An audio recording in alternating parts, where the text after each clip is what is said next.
This is the Secure Podcast, your podcast for all things love, family, entrepreneurship, and the life that happens in between.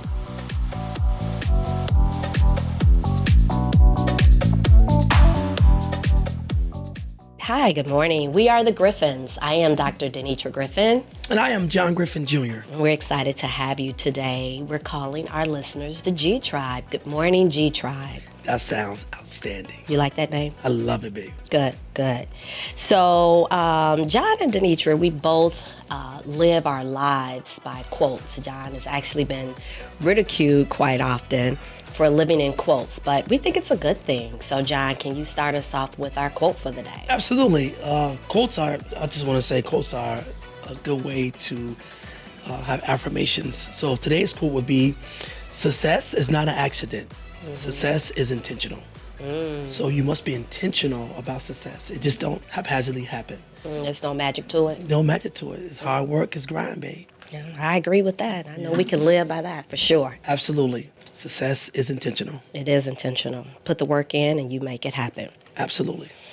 So since we're talking about success, our episode is about first generational rich. Absolutely. Rich is relative. It's relative. And I think we can consider ourselves rich in different ways, right? Absolutely. But one thing I want to emphasize to the G Tribe is that we should not be afraid to talk about wealth. That's right. In terms of money, in terms of traditionally, we as Black people, we traditionally do not like to discuss wealth building or leaving wealth to our children, That's our right. families. Yeah. We say, well, we wealthy in spirit, we wealth in character. All that is very important. But there's nothing wrong with having all of it. I agree. It's not an either or, right? It's an and. Always an and in our house. Absolutely. Absolutely. You can be rich spiritually, you can be rich socially, but nothing's wrong with being rich financially. And we are first generational in many of those things, right? Ooh, go ahead. I love that. Go ahead, girl. That's why I married this woman. That's right. So since we're presenting ourselves as, a Black couple that's in business and have secured what's considered love, secured our very tight family, and secured entrepreneurship, I think the G Tribe wants to know, how did we meet? Oh, wow. I hate this story because she thinks she's so cold. She thinks that she just pull me, like I'm not, suave. Success is intentional, right? You pick what you want. Yeah, but you had your eyes on me before I had my eyes on you. That's right. I knew what I wanted. Since this is your story, let me just say, G Tribe, she always make herself like she's the bomb, and I was just like a little, trapped, but it's cool. So go ahead, babe, tell the story. So, well, if we have to stay with the topic of being first generational. Absolutely. Okay. So since we were first in our families to attend college, Right. I was at Loyola University locally here in Chicago, although I did have aspirations to go to a historically Black college or university. You did? But I was led to believe that we couldn't afford it. So in lieu of going out of town, I took the offer of Loyola University. I absolutely have no regrets. The advantage of being first generational college student, I was able to go for free. Well, not for free, but close to free. I came from a very modest home, single parent family home, and went to a low performing school, but excelled at that school right here in Chicago.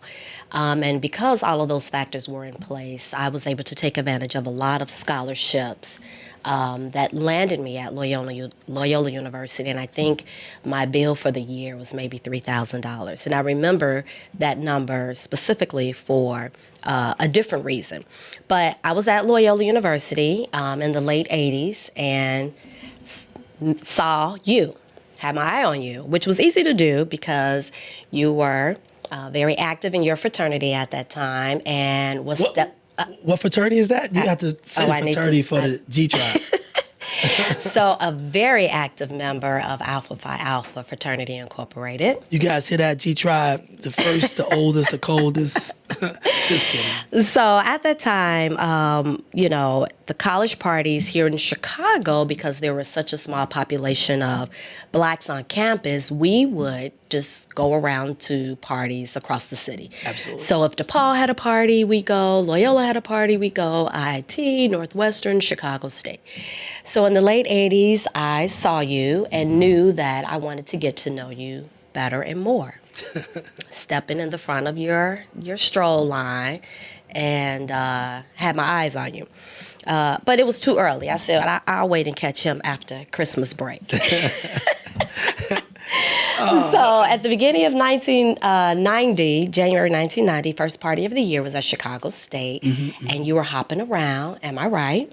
Alphas don't hop. Okay. So what do you do? Alpha step. Okay, so glide. you were stepping around. Back in the day. Back in the day. That's right. Stepping hard, leading the line. And I had a girlfriend who knew that I was picking you, and she tripped you. And of course, Mr. Extra, act like he was falling all over the floor. And as long as we were able to make that contact, it was after the party that you were walking out, and what did I do? You grabbed my back of my shirt, my pocket. I sure did. And we didn't have cell phones back then. Right. You were like, let me get So you. I had you write your number down. Yeah. I give you a number to my house and to my job. He gave me the number to his job. I was like, oh my God, he can receive phone calls at work. That was a big thing back then. Little did you know I was in the mail room. That's right. Had no idea. God, I was in that But room. nonetheless, that's how we met. And didn't know he was a mailroom That's okay. clerk. That's okay. I had potential. That's right, a lot of potential. But the friendship evolved from there, and and then 25 plus years later, 4 children, happily married. This is where we depart because we've been together 29 years. That's right. We're married over 25 years. We're going on our 26th year anniversary. We made 25 in March of this year. G Tribe, she always take those extra years from me and say, 25 years? No, I want all my time. It's been very hard to get to this point. I want to take credit for all my time. So it's been almost 30 years, and what a ride. Yes, almost 30 When we got years married, I don't know if together. you remember this, I told you, I looked at you and I said, it's very difficult, marrying John Griffin Jr. And I said, get ready for the ride. That's right. That's right. And a ride we've been on. A ride. Absolutely. Good. All good. I have absolutely no regrets. No regrets of She said that now, G Tribe. Then sometimes she wish I would have kept on stepping. Right on by. Like, just keep on moving. Don't trip him, No, my wife love me. My wife will drink bath water and kill bricks for her husband. That's right. So That's I know right. that. Right. But there's sometimes you wish you can probably choke me out. I'm like, this one right. Yeah. But nonetheless, being the first, in our family to do many things, Yes. I do have to credit going to college as kind of the precursor to a lot of our other advances. And so, I know there's a lot of debate or controversy around the relevance of college these days. Yep. But back then in the 80s, it was relevant. It was extremely relevant. And when we talk about how we live our lives based on providing access and opportunities to particularly minority youth and ourselves, we do have to credit that beginning to our desire to get college educated. Yes. Wouldn't you agree? I agree. Martin Luther King, who's an alpha, once said that education is a great equalizer. Absolutely. That is not to say that a trade Right. or other education is not equally as important, but in our household, Yes. we decided to make a conscious effort to get our children educated. That's right. Because I think it's a discipline. It's more of a discipline. It's more of being around, building your social capital, social That's right. network, meeting people. It's very important. Absolutely. So education is not just a book, a textbook. That's a part of, completing a curriculum, but it's so much more. Learn how to live on your own, learn how to budget your time, live scarcely, Yeah. all that. And just completion, right? Completion. And so I think it's worth mentioning that neither of us had that traditional collegial route. We did not go 4 straight years. Oh my God! When you met me, I was I was out of school. I had got kicked out of DePaul University for grades, as well as I had a balance of $4,000. I never forget it. After I pledged Alpha Alpha, OI chapter, by the way, I was kicked out, and it took me 4 years working 2 jobs to get back in school. That's right. But I completed.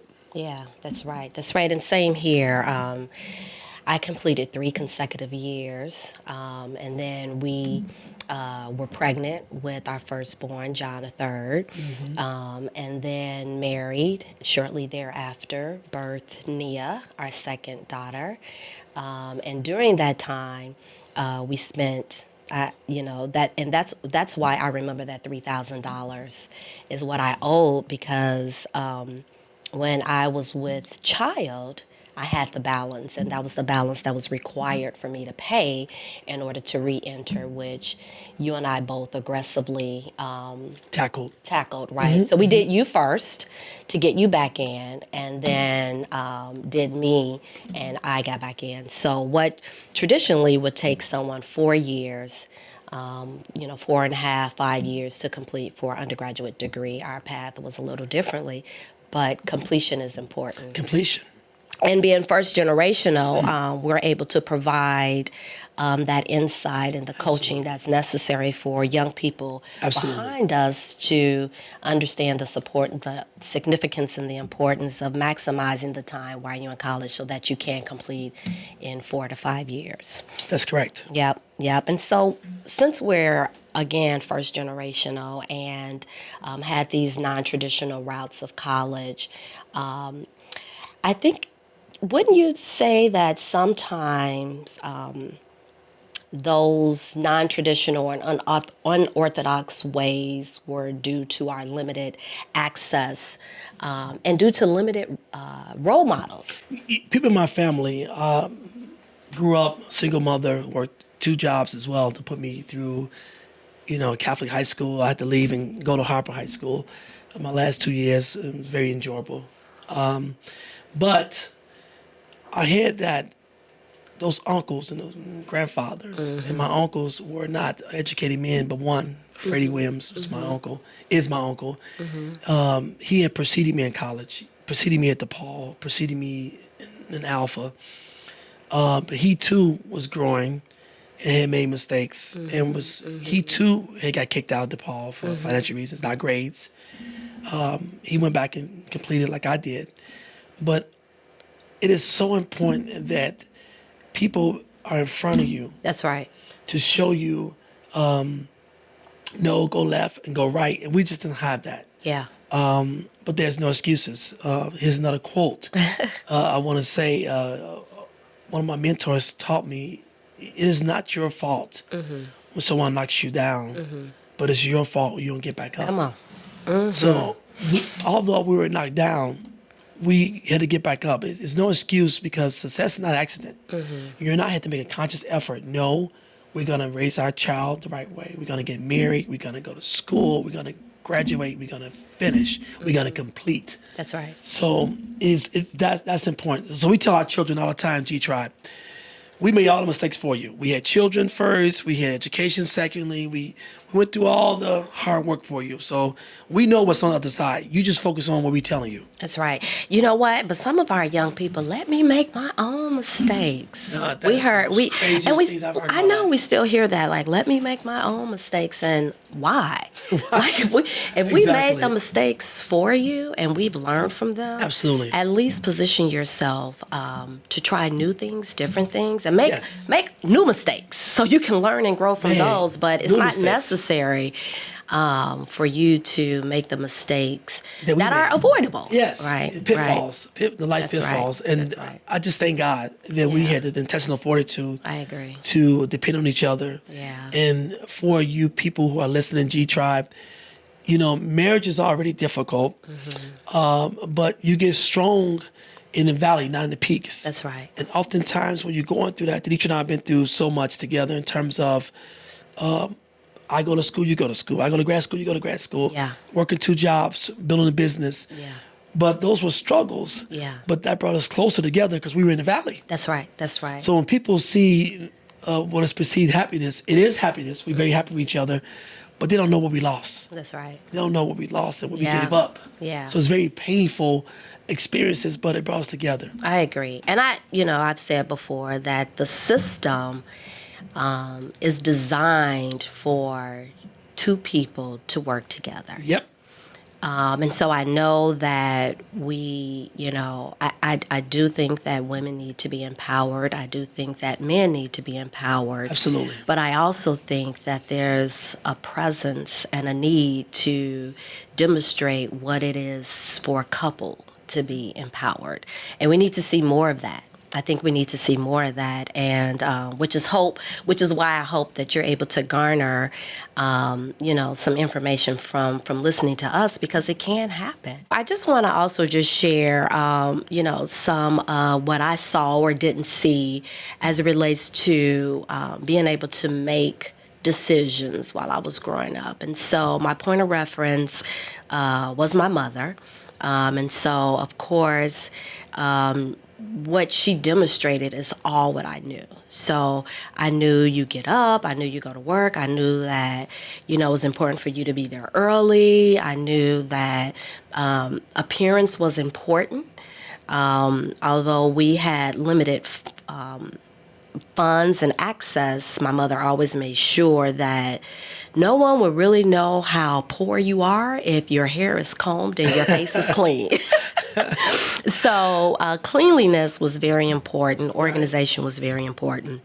But again, because my access was kind of limited to my community, to my school, and to my church, I had to rely on fictional role models to give me a snapshot of what family should look like, of what marriage should look like. And even back in the TV world back then, we didn't have a strong representation of positive African-American role models. I mean, the Cosby Show, that came out when we were in college, though, not a during different our world. No, it was all during our college years. Yeah. So, unfortunately, I had to rely on the Brady Bunch as an exemplar of what a family or family values represent. And so I later learned that they were considered a blended family. Right. But all I knew at that time was that it was a happy home. It was filled with love. There was a mom and a dad present. They vacationed. They traveled in the station wagon. They had the dog and the housekeeper. So unfortunately, that's all I knew and all I saw as a snapshot of what family should look like outside of what I personally experienced. And then we kind of looked at, just as a woman, Barbie was like my outlet. And so even in my elementary years, Barbie had like Barbie the doctor, Barbie the air flight attendant, Barbie's dream house. And so I just never saw African-American representation of what a successful woman was, what a successful family was. And I was really limited to just those outlets as exemplars of what family and success for a woman look like until I met Oprah. And so as an adult, I think for a lot of women, we can say that, she represents this phenomenal woman of power, phenomenal woman of giving, phenomenal woman of spirituality. Yes. Really the importance of knowing who you are and whose you are and how to give back and serve others. And so when we think about those blueprints of how do we get to where we are financially, socially, in our marriage and in our family, I think we have to reflect on all of those little pockets of exemplars that we've been exposed to. I believe that, yes, I think you're correct. I believe that nothing is a mistake. I think that we had to go through that to Yeah. order to change the trajectory of our families. I agree. I think that God chooses those who chooses Him. I think that our parents did a great job. My mom and your mother, very spiritual women, Yes. God-fearing women, church women. I think that they gave us the basis Yes. of the foundation, which is the knowledge and fear of God. Yes. When I say fear of God, I don't mean traditional, oh, I'm scared I'm going to get whooped, but Yeah. to know that what you put out, you get back. I agree. That's important. For me, it was the protection of my uncles who we all lived in one building, you remember. Yeah, yeah. And they weren't educated men, but except one. But they loved and they protected me. So That's I knew right. the concept of protection was Yep. important. I had to Yeah. protect my family. They knew that when one is hurt, we all hurt. That's right. So that's important. Where I got my closest example, unfortunately, is what a family should be. Is when I went to Funtown. You guys remember that G Tribe? Yeah. Funtown for the kids and you. 95th and Stony Island Avenue. Funtown. Yep. Anyway, so I would see Funtown. We would go to Funtown, and I would see our counterparts with their children, the 3 or 4 children. And my mom used to say, okay, you guys got to share cotton candy. You guys got to share popcorn. Yeah. But them dads, our counterparts, they would say to their children, what do you want? What do you want? What do you want? And then they all had individual popcorn and pop. And I say, I want to do that one. Yeah. I want to be like that. Why can't why can't we have our own popcorn? Why can't I do that? So to me, that's a picture of being a dad. Yeah. A dad's take care of his family. He's supposed to be a provider. He's supposed That's to right. give, not just materially. He's a protector. He's knowledge-based. He finances everything. Yeah. He's the one who builds and controls and set the tone for the family. So I knew that. And then when I started, as the older I got, I started reading the Elijah Muhammad, and I became Muslim, and that became more of my spiritual foundation. Gotcha. However, the knowledge and basis of my faith came from Christianity. Yeah. So the Holy Quran says, respect the moon that bore you. So what bore me was Christianity. So I love and extol Christianity. And but that helped me mature as a man. Yeah. But guess what, G Tribe? You never stop. That's right. Because I'm still learning how to be a husband, a father, a provider, and all that I don't know, you remind me. That's where I come in. She tell me, well, short, all the time. You create what you want. Okay, hello. You see that, G Tribe? You create what you want. So I think we will credit, a lot of, like you indicated, our intestinal fortitude, success being intentional, to our personal success. And so when we talk about the business that we own, which is called AGBE, Investigative Services, and tell them about the story of how AGBE was, how we came up with the name AGBE. Well, that was great. So my wife and I, at the time, I worked at the state attorney's office. I was in law enforcement, and we had 3 kids at the time, right? Because she came before Nigeria, AGBE, or after Nigeria? AGBE is a year 2001. younger than Nigeria. Yeah, Nigeria's our baby girl who's in Spelman College, pre-med.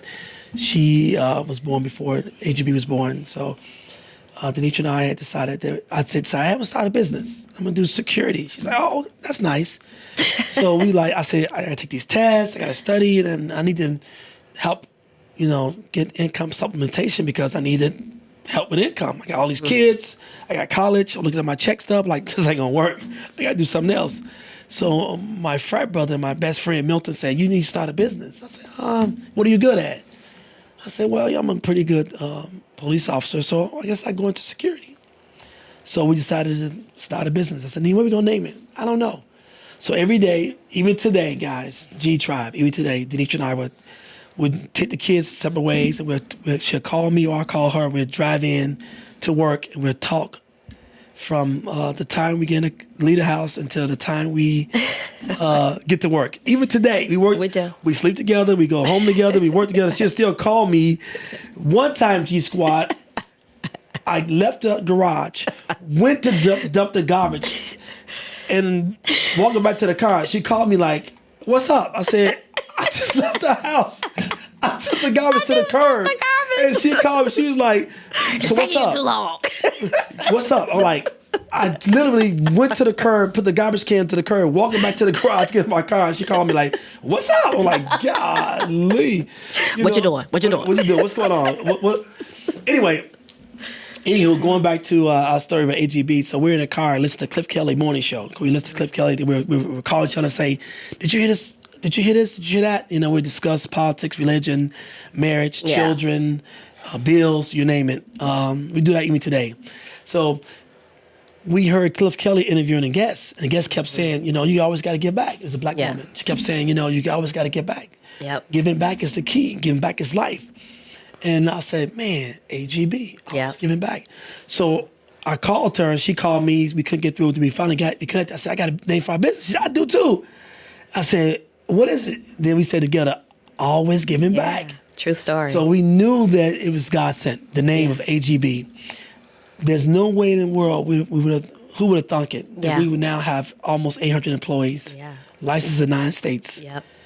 Only God. That's but right. we knew that AGB was God sent. Yeah. So we was in a car at that particular time, that particular station, listen to that particular woman who kept saying, "Always give back." Yeah. And then it's we like, both, even you hit the inspiration of Yeah. AGB. You said, yeah, it was funny how it happened because, sometimes when we hear about the coaching and development around entrepreneurship and, you really need to make sure that your business solves a problem, which is true. You need to make sure that you have a business plan, and that's all true. However, I think it also begins with a thought. And I've said that repeatedly. Once you've been given, back to your quote, "Success is intentional," once you've been given the thought or the vision, you're compelled to do something with it. absolutely. And so you, of course, had the vision of starting the business. And then typically, as you do with your vision, I help actualize it. And just the name by itself was really Powerful.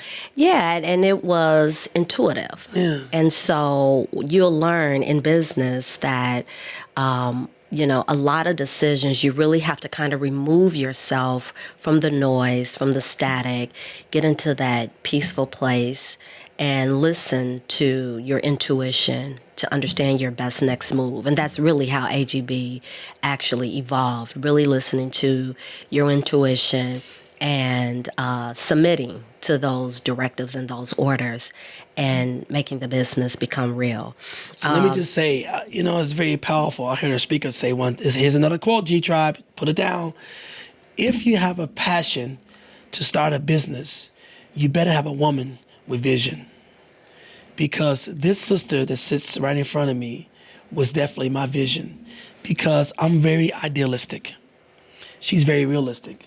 And this sister was there with me. Said, "Okay, John." I said, I took the test. I failed it the first time. I thought I was too smart. I'm gonna pass this test. I'm gangster. This ain't nothing. Man, I failed that test. Got 63 on it. Oh, she said, "See?" So, but look, G-Tribe, it's got a good ending. I studied for a month, went back, got 93. And I showed my son my test score. I said, "See, I didn't study." You remember I showed John, my oldest son, John. I said, "I studied and I got a 93. But vision, my wife has vision. And I think that women who are married, they are, motherhood is very powerful. I think it comes from God. Mm-hmm. And I think that because you have that and you are connected to me, and I think that the vision could not have been fulfilled without you. Aww. Yeah, the idea, the thought, and all the lead works, because I have to go out and get all the contracts. Yeah, he's the best salesman. But my wife is the one that says, "Okay, you need order. We have to keep the contract. You need order." Yeah. So the first law of creation is motion. Yes. The second law is order. I'm motion, Denitra's order. That's right. G-Tribe. That's You right. got to get motion, order. That's right. Motion, order. You got to have that. So since we can say that AGB is obviously God sent, I believe that. It's a ministry. It's a ministry. At first, it wasn't. I was like, I need some money. I got to take care of these kids. Right. I got to put them in college because I'm not making enough money. Yeah. I knew that I wanted to be a father that provide, because we went through school, student loans, and it's very difficult financially for us. But I said, not my children. Yeah. Yeah. No. Yeah, that makes sense. And so I would also add to that what I learned through this journey, because it wasn't easy starting AGB. Both of us still worked full time. That's right. I was heavily inundated in the field of education. Yep. And you were still working full time at the state's attorney's office. And it wasn't until the business grew to a certain level where you first decided to go full time, strongly encouraged by me. I'm like, no, that's it. You need to get out there. Like, you really need to pay. Like, you have a full office functioning business. And you're not there. So, I want to talk a little about that to be very, because we're going to have real talk. Yeah. So I built a business at the same time working my state attorney's job. Yep. March 21st, 2011. Come on, date. Got called in the office and told me, you're on an investigation we think that you're working your business while you're at work. Caught me off surprise because I was the Fresh Prince, of state attorney's office. I worked very hard. Mm-hmm. I went to the Secret Service on loan. I represented the office well. When I came back, I thought, why me? Mm-hmm. But it was God's way of pushing me out. So it's time for you to go. Mm-hmm. Mm-hmm. And at the time I left, they allowed me to retire and leave, have my credentials. But it's painful because I said, what did I do besides do what everybody else was doing? First of all, everybody else had side businesses. But why me? Why John Griffin Jr., who did all this work for the state attorney's office, who represented it very well at Secret Service office? Why me? And you came to me. You were like, John, it's time to go. It's time. And I said, I went off on you. What do you mean it's time? I'm this close to my pension. I want to keep my gun. I want to keep my gun. I like being the police. I want my badge. What are you talking about? And if I can't make any money and business fail, you're gonna look at me like I'm nothing. And you looked at me. I was yelling at you. You looked at me. And you said, I feel sorry for you. You said, I feel sorry for you. And I said, I was like, what are you talking about? You said, because you're great and you don't even know it. You said, you're great, you don't even know it. You said, I feel sorry for you. And you put your coat on, you walked out. And as most men, I was like, man, she don't stop, forget her. And I sat there and I said, she's right. And I called my sergeant at the time, God rest his soul, Willie Anderson. I told him my decision. He said, you're gonna be fine. I said, but I'm scared, Sarge, because the business had just started taking off. It was like only $1.5 million. And for security, that's really not a lot of money. We didn't have access to capital. So we was doing a lot of this on our own. Yeah. So it's very scary. And I think that Willie Anderson told me, he said, brother, God's got you. I said, but Willie, my legs are wobbly.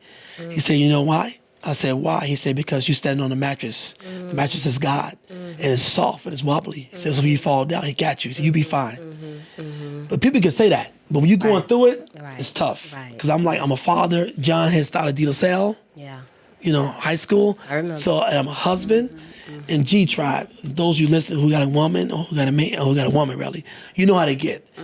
They cool for a month or two, but you start bringing that money in. They look at you like, you got to do something, but not this one. She was like, you need to be able to be prepared to lose everything. Don't look for the swim back. Don't look for the swim back. And she said, and then when I did that and I went on and I started the business and we started rolling, and I said to Nitra, I got to go to my pension and take money out the pension.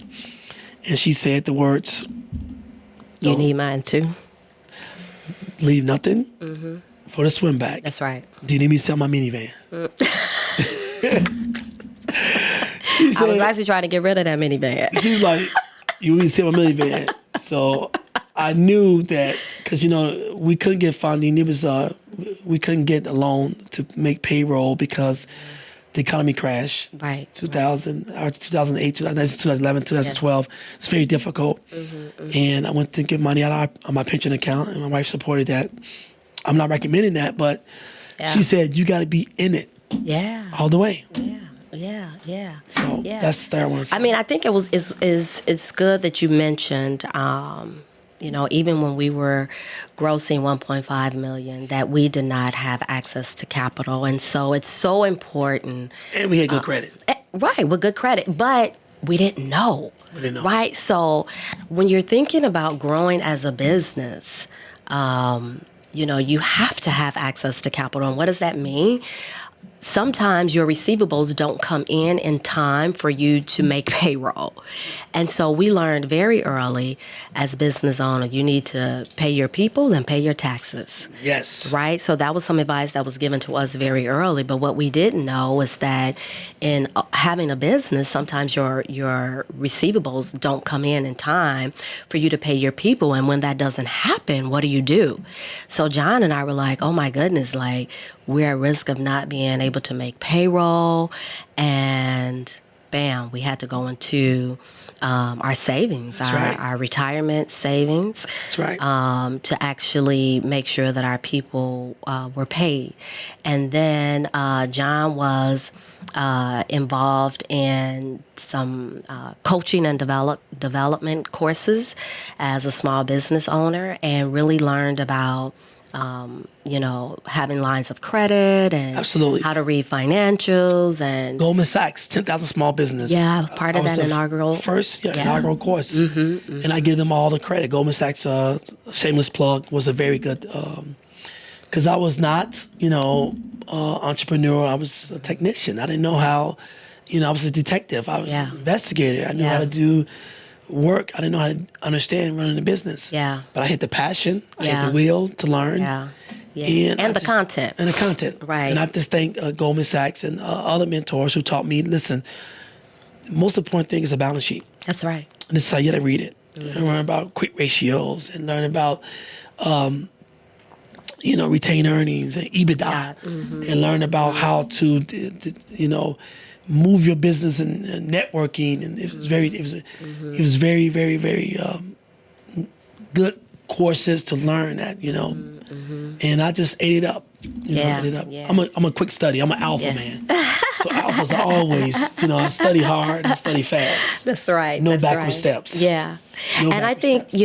As you were kind of building the business and came on full time. Again, I was fully inundated in the school system, and grew in that area, and not at the time realizing how groomed or well groomed I was becoming for AGBE.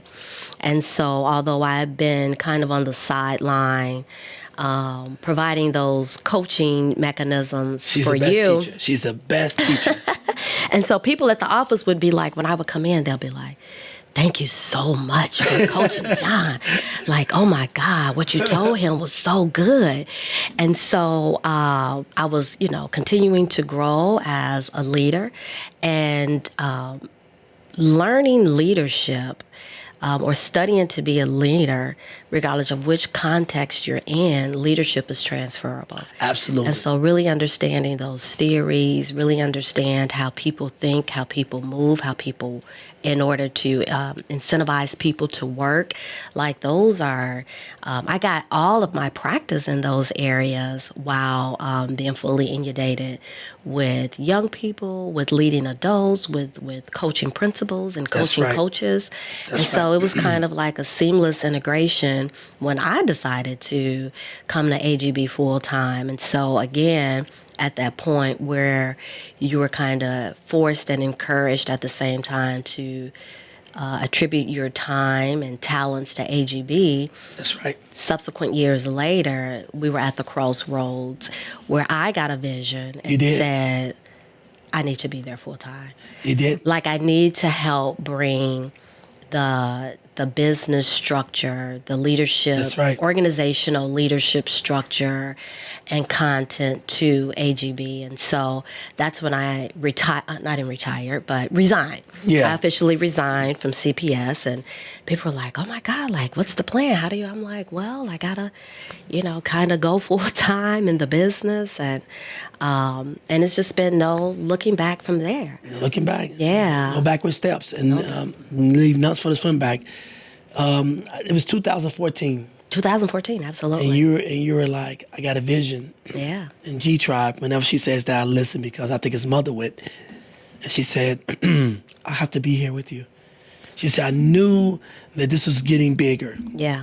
I knew I need to be next to my husband to make sure this works. Yeah, that it doesn't implode, because when you see the possibility of what's forthcoming, like I knew I had to be there. And when we talk about AGB really being a ministry, it really is. And so I think what also makes AGB grow outside of you being a great salesman, outside of our desire to serve and uplift people that look like us and be those role models that we didn't have. Absolutely. I think what also allows it to grow is we've chosen this context to live out our purpose. That is, And so that's powerful. You see, G Tribe, I told you she's full of wisdom. You see that? She's full of wisdom. And, when we kind of reflect on, where our lives kind of led, I think it's worth taking the time to kind of pause and see what is the seamless thread that exists in the different contexts in which you've been able to demonstrate that verb. So I look at purpose as a verb. So it's not a job, it's not a place, it's a verb. And so once you kind of reflect and see what is that seamless verb that have existed over, your life, and God loves us so much that he gives you the ability to choose the context in which to demonstrate that verb. And AGB has been that place for both of us. And I think that's one of the other reasons why it grows. And then, bringing people aboard that respects the culture, of course, have the technical skills, but respect the culture and the core values that we try to demonstrate. I think that all our senior leadership team has bought into the vision. They're family. Yeah. They're like my sisters and brothers and children. Yeah. And some cry all the time. To Fair, she cries all the time. Man, but anyway. But I think this will be a great time to talk about how, about AGB. So in short, AGB is a full-service security firm where we offer physical guard services, which is physical security, all the way to the virtual, which is the computer forensics. And a network security in terms of investigations, fingerprinting. We also do background checks. We also do training. We're the first institute. We're the first security company in the state of Illinois have 501c3 training institute, AGB Institute, that's geared toward the training of security officers and also vocational trainings. Right. The first in the state. Which is IBHE approved. So IBHE approved. That's right. Which is ran by Dr. Griffin. And we don't. And our foundation. That's right. You don't want to forget the foundation, which is targeted towards our young people. Right. Again, providing the access and opportunities to young people. How much you've given so far? Well, we have provided $45,000 in scholarships. Oh wow! How many hours? Volunteer hours? We've given over 5,400 mentorship and coaching hours to over 200 young people here in the city of Chicago and the Chicagoland area. So.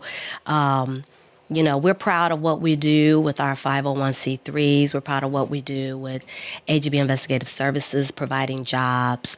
Absolutely. Close to 800 here in the city of Chicago. That's right. And Licensed state of in the Illinois. United States. I just want to say that before you can get any G Tribe, before you can give anything to anybody, you got to give them food, water, shelter. That's right. So AGB is prerequisite for that. right. So we believe that the ministry of AGB is food, water, and shelter. That's the prerequisite. But we believe investing in people, That's right. servicing people, building people. That's life. That's right. That's AGB. That's right. So before we close out, can we give some form of advice to our entrepreneurs out there? I know we've kind of provided a few general nuggets, but particularly for me, outside of knowing your financials, making sure you hire the right financial person and the right HR person. That's because we believe that you need to protect your dollar. Absolutely. And protect your culture. What I would say was, what I'm going to say is, you don't have to have everything together Yeah. when you start out. People think you got to have a business plan. You got to have all these things in order. You got to have everything. You got to, entrepreneurship is like what I read on LinkedIn.